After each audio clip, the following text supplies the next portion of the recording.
Hi all, welcome to Blasters arena.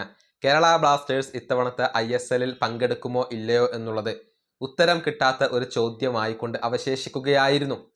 പക്ഷെ ഒടുവിലിതാ അക്കാര്യത്തിൽ ഒരു ഉറപ്പ് ലഭിച്ചിട്ടുണ്ട്. ബ്ലാസ്റ്റേഴ്സ് ഇത്തവണത്തെ ISLൽ പങ്കെടുക്കും. ആശിഷ് നേഗി സ്ഥിരീകരിച്ചു കഴിഞ്ഞു.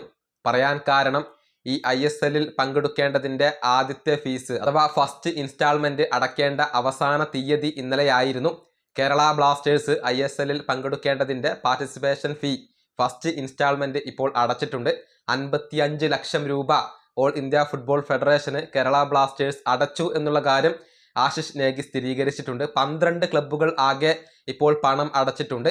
ഇന്റർ കാശി, ജംഷഡ്പൂർ FC എന്നിവർ മാത്രമാണ് ഇപ്പോൾ ഈ ഒരു തുക നൽകാനുള്ളത്. ബാക്കിയുള്ള എല്ലാ ടീമുകളും തുക നൽകിക്കഴിഞ്ഞു എന്നുള്ള കാര്യം ആശിഷ് നേഗി ഇപ്പോൾ സ്ഥിരീകരിച്ചിട്ടുണ്ട്. അതായത് ഇത്തവണത്തെ ISLൽ കേരള ബ്ലാസ്റ്റേഴ്സ് പങ്കെടുക്കും എന്നുള്ള കാര്യം ഇപ്പോൾ ഉറപ്പായി കഴിഞ്ഞു. ഇനിയിപ്പോൾ ബ്ലാസ്റ്റേഴ്സ് ആരാധകർക്ക് അറിയേണ്ടത് പുതിയ ഉടമസ്ഥർ വരുമോ ഇല്ലയോ എന്നുള്ളതാണ്. അതിനു വേണ്ടിയുള്ള ചർച്ചകൾ ഇപ്പോൾ പുരോഗമിച്ചു കൊണ്ടിരിക്കുകയാണ്. പുതിയ ഉടമസ്ഥരെ ലഭിച്ചില്ലെങ്കിലും മാഗ്നം സ്പോർട്സിന്റെ കീഴിൽ തന്നെ ഇത്തവണ കേരള ബ്ലാസ്റ്റേഴ്സ് ISLൽ കളിച്ചേക്കും. പക്ഷെ അപ്പോൾ വലിയ ടീമിനെയൊന്നും നമ്മൾ പ്രതീക്ഷിക്കേണ്ട ആവശ്യമില്ല.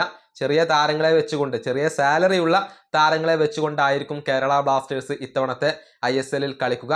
ഇനി അതല്ല, പുതിയ ഉടമസ്ഥർ വന്നു കഴിഞ്ഞാൽ കൂടുതൽ ഇൻവെസ്റ്റ്മെന്റ് നടക്കുമെന്നും മികച്ച താരങ്ങൾ വന്നുകൊണ്ട് നല്ല ഒരു ടീമിനെ ബ്ലാസ്റ്റേഴ്സ് കളിപ്പിക്കുമെന്നുമാണ് ആരാധകർ ഇപ്പോൾ പ്രതീക്ഷിക്കുന്നത്. ഈ വീഡിയോ അവസാനിപ്പിക്കുന്നു. അടുത്തൊരു വീണ്ടും കാണാം.